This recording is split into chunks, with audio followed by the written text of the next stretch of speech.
لہذا هر مومن مسلمان لپاره دا سوچ کول پکار دی چې زه به هم یو ورځ مرم او زه به هم یو ورځ د دې فاني او د دې بې وفا دنیا څخه خالي لاس رخصتېږم او خپل قریبان و دوستان باندې پر خپلو وژو باندې جنازه وړي او په لحد کې به مې ږدي او تر خاورو به مې لاندې کوي او دا جنازه به یو ورځ په ما باندې به آبادېږي. دا جنازه چې نن زما په پلار آباده سوله سبا په ما آبادېږي. دا جنازه چې نن زما په ورور زما په مور زما په خور آباده سوله سبا په ما آبادېږي. نن ما مور په خپل لاس واسه په دا جنازه کې مې کښېږول سبا به قربان ما اخي په دا جنازه کې به مې ږدي. نن ما ورور واسه په دا جنازه کې مې کښېږول سبا به قربان ما اخي په دا جنازه کې به مې ږدي. دا جنازه به په موږ باندې آبادېږي. خالي دا زموږ په ورونو زموږ په پلارو زموږ په نیکهګانو زموږ په اناګانو زموږ په منډو نه ده آباد شوې. دا جنازه به په موږ باندې هم آبادېږي. د دې مځکې شکم له به موږ هم ځو په دا لحد کې به موږ هم ټیږو. خو والله عالم چې کوم جوابونه به ورکړو خدای دې راته اسانه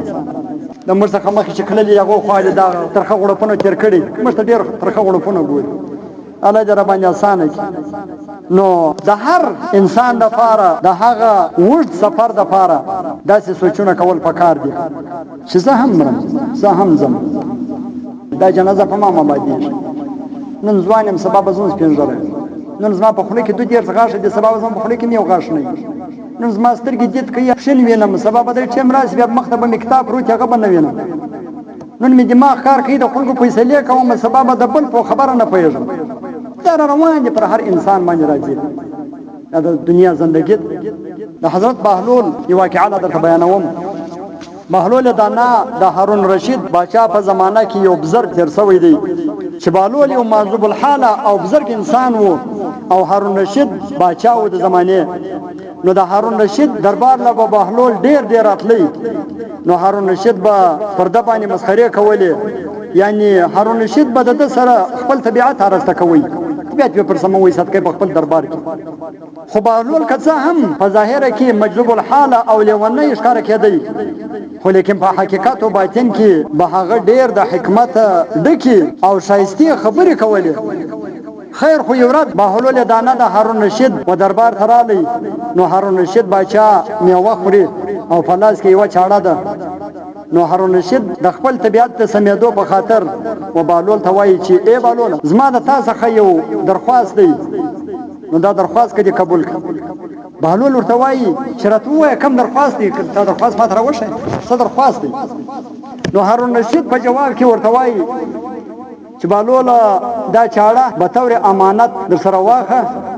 نو چې په دنیا کې دې تر ځان لوی لیونی پیدا کړي بس دا چاړه زما د طرفه واغه ته ورکړه. نو بهلول ورته ویل چې باچا سلامت ډېره ښه خبره او هغه چاړه یې په خپل کچکول کې واچول. هارون رشید خو صرف د ده سره یو مذاق او مسخرې کولې او د هارون رشید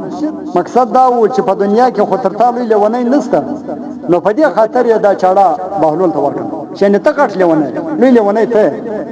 خیر خو بهلول هم هغه چاړه د ځان سره راواستله او د دربار څخه لاړې ووتی. د دې واقعې څخه څو کلونه وروسته یو ورځ په یو ځنګل کې یو چا و بهلول ته وویل چې ای بهلوله هغه ستا دوست هارون رشید خو ډېر سخت بیمار دی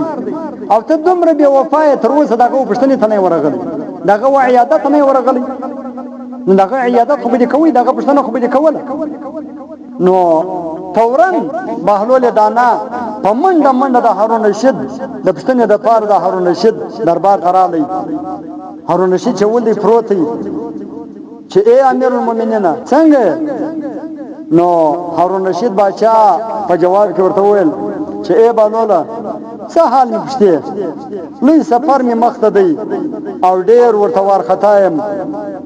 بیا بهلول ورته وایي چې د کوم ځای سفر دی د کوم ځای اراده دې کړې ده چېرې روان یې د کوم ځای سفر کوې. هارون رشید ورته وویل چې د آخرت سفر دی بس بالا به د دنیا څخه رخصتېږم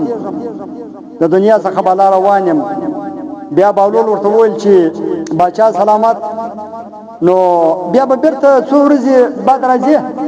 څو ورځې وروسته بیرته راځي چې آخرت ته ولاړ شي. نو هارون رشید ورته وایي چې دا د آخرت سفر دی لہذا د دې څخه څوک واپس نه راغلی دي او نه راتلی سي دا چې کللي دي بس چا دلی دي هغه به پسې ځي دا بیا څوک نه دي راغلي نو بهلول دانا ورته وایي چې باچا سلامت نو چې دومره اوږد سفر دی چې څوک واپس نسي ځینې راتلی نو تا د دې سفر د راحت او د آرام دپاره او دغه رنګه د سفر د انتظاماتو دپاره څومره لښکر او څومره فوجیان مخ ته استولي دي چې دونه غټ سفر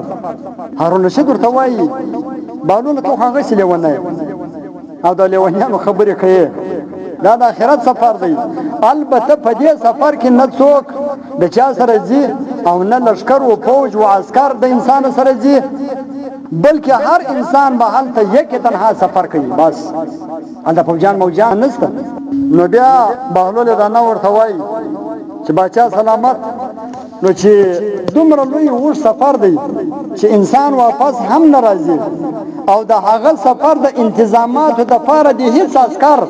او سپاهان هم نه دي استولي حالانکه د دې څخه مخکې بیروني یا اندروني ډېر مختصر سفر چې به تا کوئ نو د هغه سفر دپاره به تا ډېر لوی بندوبست کوئ مطلب فوجیان به دې مخته واستول لښکر به دې واستول سپاهان به دې واستول ډوډۍ و خوراکار څه به دې سره واخلو غټ بندوبست به دې کوئ چې د یو څو ورځو سفر به و او اوس دا په خپله خوله وایه چې ډېر لوی سفر دی او د هغه دپاره مې هیڅ بندوبست نه دی کړی او نه مې لښکر استولی دی او نه مې یو انتظام کړی دی نو باچا سلامت ستا یو امانت د ډېرې زمانې څخه د ما سره را سره دی چې هغه چاړه ده